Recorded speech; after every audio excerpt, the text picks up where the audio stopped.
Bincang kaderisasi Ibnu Garut dari kami untuk organisasi.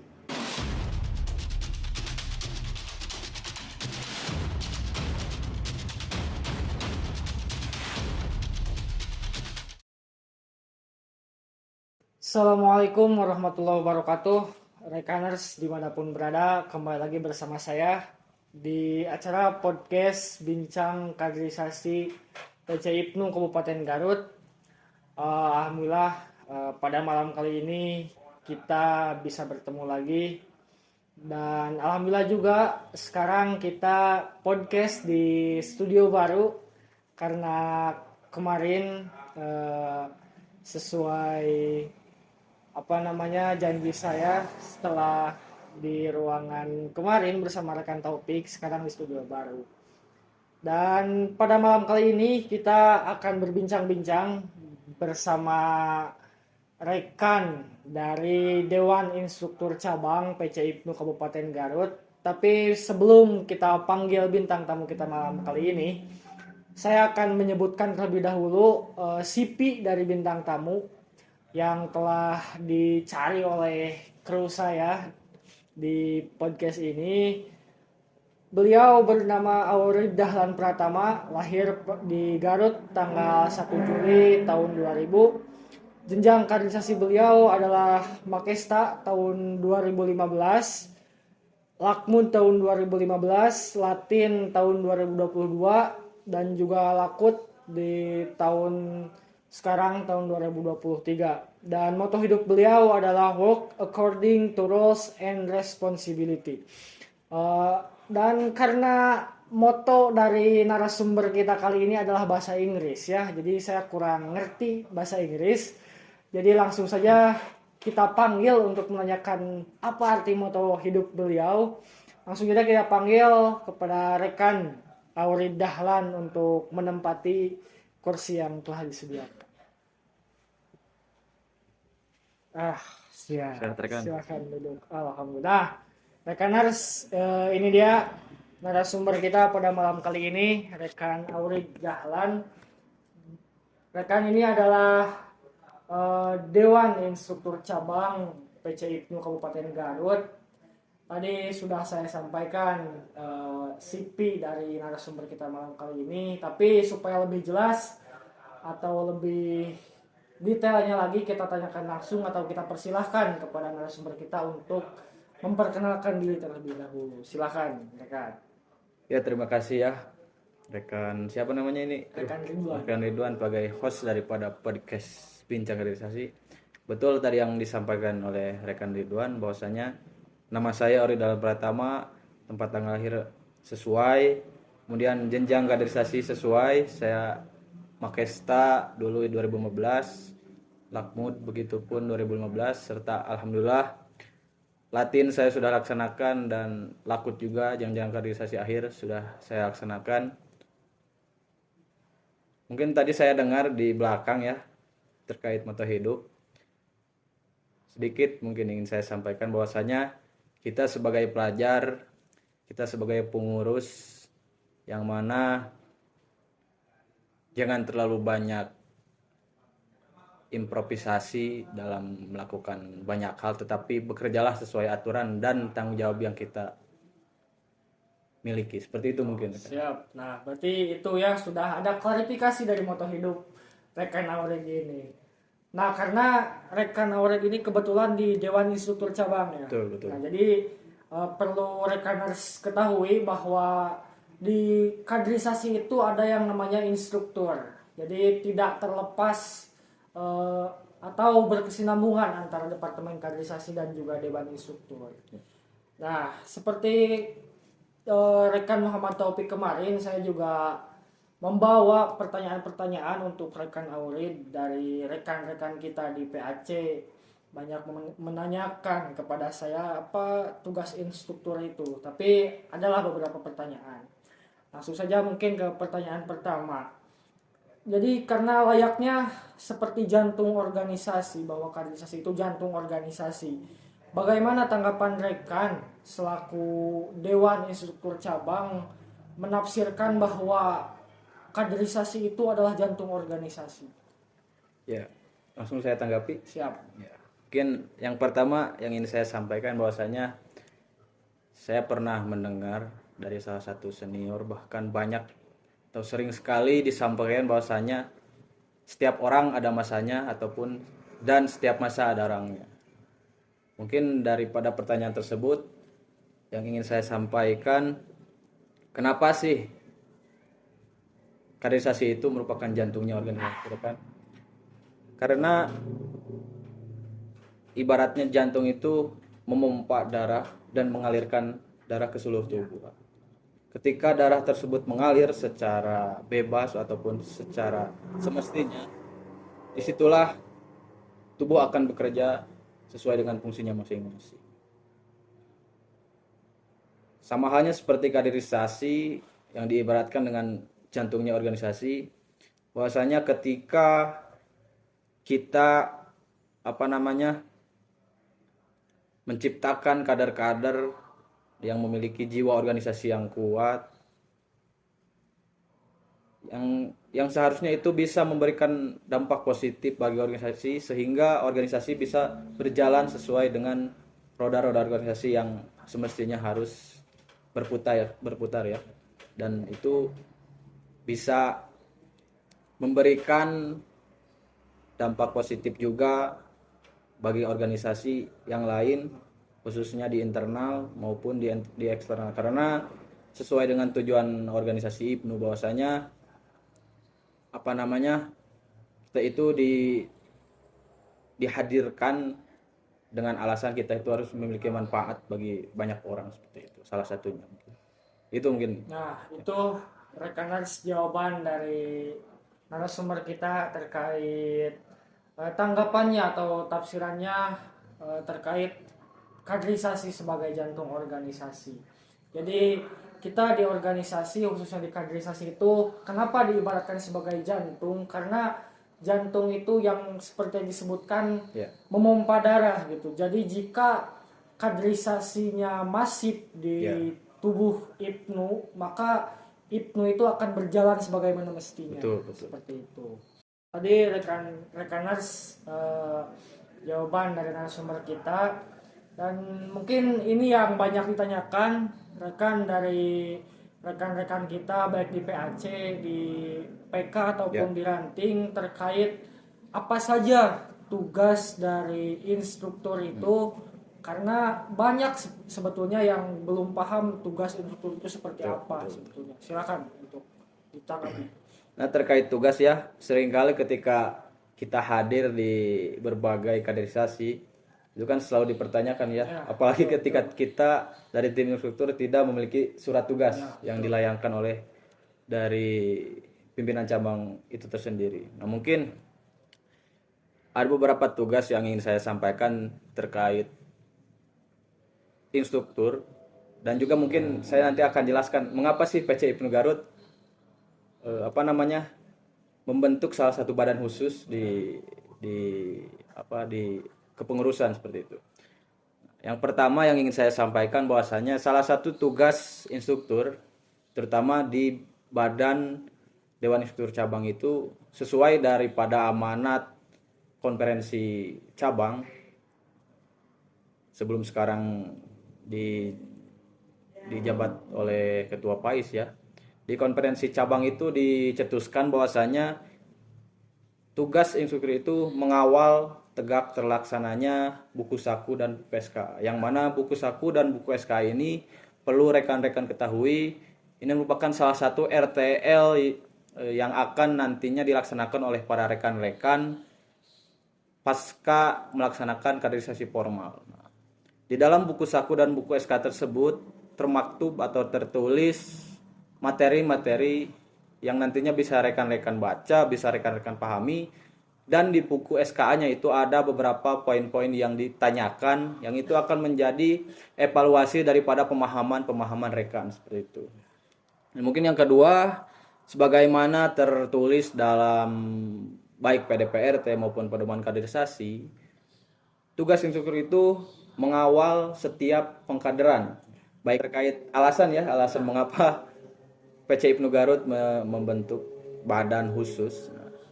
Terutama ini yang harus perlu rekan-rekan ketahui ketika nanti rekan-rekan berada di kepengurusan yang sama menjadi pengurus PC IPNU Kabupaten Garut, terkhusus masuk ke dalam badan khusus yaitu Dewan Instruktur Cabang.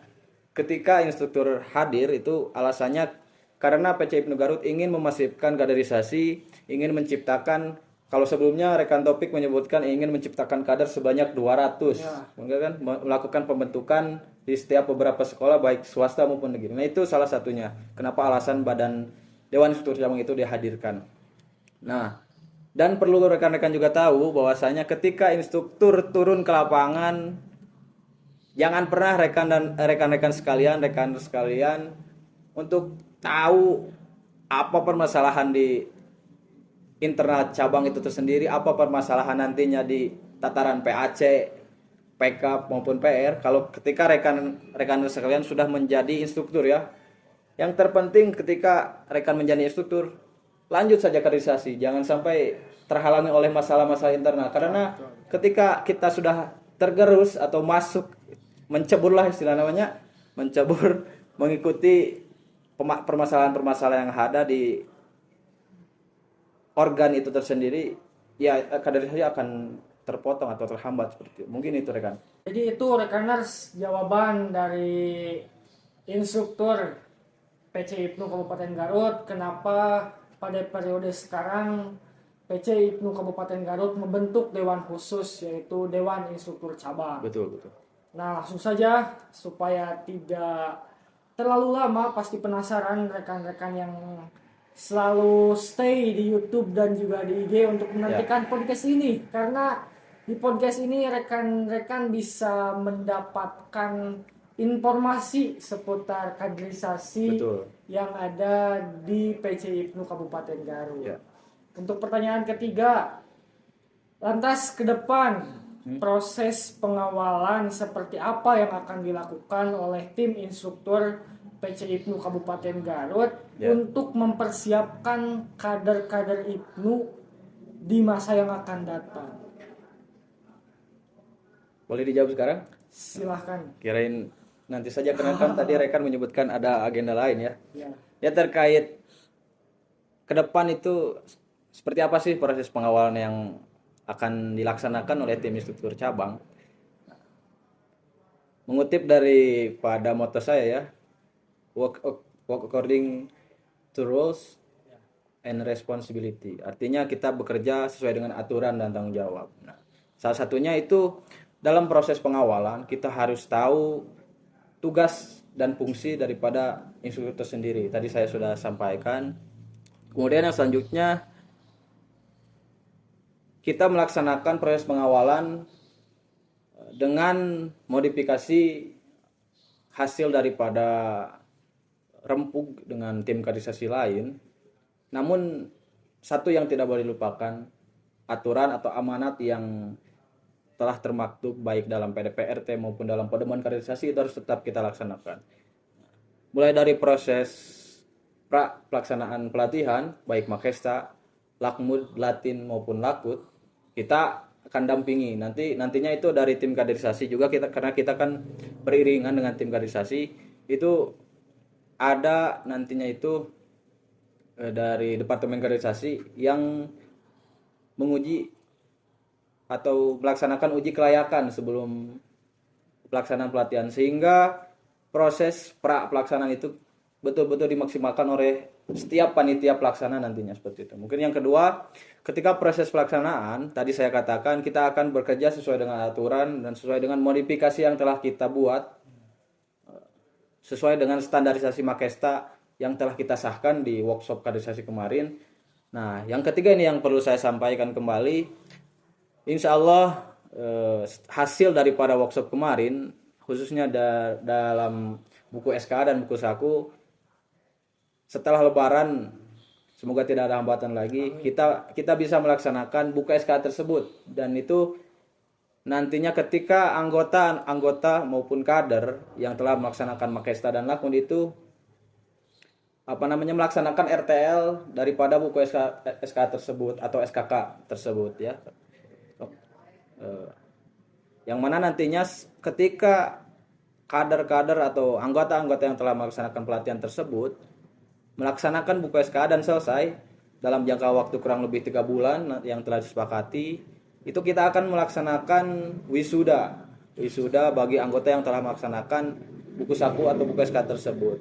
Nantinya ketika menginjak jenjang kaderisasi selanjutnya itu tidak perlu ada namanya screening berlebihan, cukup dengan memberikan tanda bukti sertifikat hasil wisuda dari buku SKA tersebut, itu sudah mencerminkan bahwasanya baik secara intelektual maupun spiritual daripada anggota yang akan melaksanakan lakmut contohnya ya, itu sudah kita terlihat, oh berarti benar orang ini serius akan mengikuti pelatihan jenjang kaderisasi selanjutnya, dan itu bisa dipastikan orang tersebut memiliki pemahaman, kemampuan secara mendasar di pelatihan pertama di Makesta. Mungkin seperti itu terkait proses pengawalan. Dan tidak lupa juga tim kaderisasi PC IPNU Kabupaten Garut harus selalu melaksanakan perawatan baik anggota maupun kader, sehingga regenerasi ke depan itu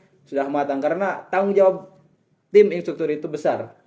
Di samping merawat, juga harus mempersiapkan mencetak kader-kader yang militan yang bisa memberikan dampak positif ya, terkhusus bagi organisasi. Dan rasanya ketika tim instruktur gagal, ya otomatis nanti regenerasi ke depan mau seperti apa, mungkin seperti itu kan. Ya. Jadi itu rekaners jawaban dari pertanyaan ketiga yang sangat memberikan genjotan bagi kita, khususnya di bidang kaderisasi, juga rekaners yang ada di PAC itu di bidang kaderisasi, bahwa tugas kaderisasi itu sangat berat. Nah, saya ingatkan kembali rekan-rekan bahwa jangan sampai ketinggalan di podcast Bincang Kaderisasi ini. Rekan-rekan bisa menyaksikannya di YouTube baik, dan jika ada pertanyaan seputar kaderisasi, rekan-rekan bisa komen saja di IG Kaderisasi IPNU Garut, ataupun di akun PC IPNU juga tidak apa-apa. Di akun PC IPNU tidak apa-apa, di YouTube bisa komen, dan juga ada di TikTok mungkin. Baik rekaners dimanapun berada, itu dia jawaban dari rekan kita dari Dewan Instruktur Cabang PC IPNU Kabupaten Garut. Tapi sebelum ditutup, mungkin saya akan menyerahkan kepada narasumber kita untuk barangkali ada closing statement dari narasumber untuk mengakhiri podcast hari ini. Siap. Silahkan. Terima kasih. Aduh, repot. Ya, mungkin ada sedikit yang ingin saya sampaikan. Tadi saya katakan bahwasanya tugas instruktur itu berat. Di samping kita melakukan proses pengawalan kaderisasi, kita juga harus mempersiapkan calon anggota maupun kader untuk regenerasi ke depan yang akan menduduki jabatan-jabatan di setiap kepengurusannya, setiap tingkatan kepengurusan, baik dari PK, PR maupun PAC maupun nantinya sampai ke pusat ya, dari tim instruktur ya.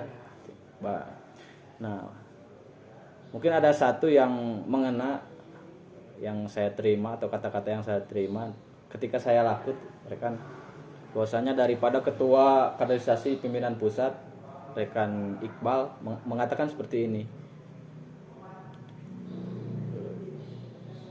jangan katakan kaderisasi itu penting ketika rekan-rekan dalam melaksanakan RTL tidak ada kabarnya. Mungkin itu yang saya tangkap ya. Kaderisasi itu tidak sebercanda itu rekan. Itu tidak. Ya. Nah, satu juga yang ingin saya sampaikan dari demisioner pengurus pimpinan pusat. Beliau merupakan salah satu panutan juga menurut saya, di sebelumnya di pengurus wilayah cabang sebagai wakil ketua bidang kaderisasi, mengatakan seperti ini. Kemunduran organisasi terletak pada kemunduran proses kaderisasinya. Artinya ketika kaderisasi itu tidak berjalan, ya disitulah akan terjadi kemunduran organisasi. Karena kan organisasi IPNU ini merupakan organisasi berbasis kader ya, di samping organisasi yang memiliki asas keterpelajaran. Jadi saya rasa buat rekan-rekan semua, rekan dimanapun berada, sekali lagi saya tekankan dengan sangat ya, ketika rekan sudah menyelesaikan pelatihan kader maupun pelatihan yang lain di organisasi IPNU, tolong RTL-nya itu perlu dikerjakan ya. Karena dengan untuk menebus sertifikat itu tidak gampang loh. Itu sertifikat yang akan menjadi pegangan buat rekan-rekan melaksanakan jenjang kaderisasi selanjutnya. Mungkin itu. Siap. Terima kasih. Mungkin itu closing statement dari narasumber kita pada malam kali ini. Saya ingatkan kembali kepada rekaners dimanapun berada untuk tetap setia menunggu konten-konten podcast dari bidang kaderisasi PC IPNU Kabupaten Garut. Rekan-rekan bisa mengikutinya di akun media sosial kami, ada di YouTube, di Pelajar Hijau, ada di Instagram kaderisasi IPNU Garut, ada juga di TikTok. Sama kaderisasi IPNU Garut. Ya, kaderisasi IPNU Garut. Katanya di YouTube ada yang ngomen ya dari salah satu pengurus pimpinan pusat. Di YouTube juga ada yang ngomen dari pengurus pusat. Oh, itu betul. Sebuah kebanggaan bagi Betul saya sekali. mengadakan podcast bisa direspon atau diapresiasi oleh pimpinan pusat. Makanya ini tambah semangat sebetulnya. Betul. Semoga dari pimpinan pusat bisa hadir ke studio ini ya. Nanti ini barangkali pimpinan pusat menonton podcast ini Siap. bisa silaturahmi lah ke studio kami untuk bincang-bincang perihal kaderisasi. Ini studionya enak sekali. Iya. Baru ini. Alhamdulillah, nanti ini belum dipasang AC sebetulnya, jadi agak gerah ya. Betul, Nah, mungkin seperti itu rekan-rekan. Jika ada pertanyaan, saya tekankan kembali lagi, bisa DM di Instagram ataupun di media sosial kaderisasi IPNU Garut. Barangkali rekan-rekan ada pertanyaan untuk kami di Departemen Kaderisasi PC IPNU Kabupaten Garut. Sekian dari saya dan terima kasih juga kepada narasumber pada malam kali ini. Mohon maaf apabila ada salah-salah kata. Wallahul muwaffiq ila aqwamit thoriq. Wassalamualaikum warahmatullahi wabarakatuh. Bincang kaderisasi IPNU dari kami untuk organisasi.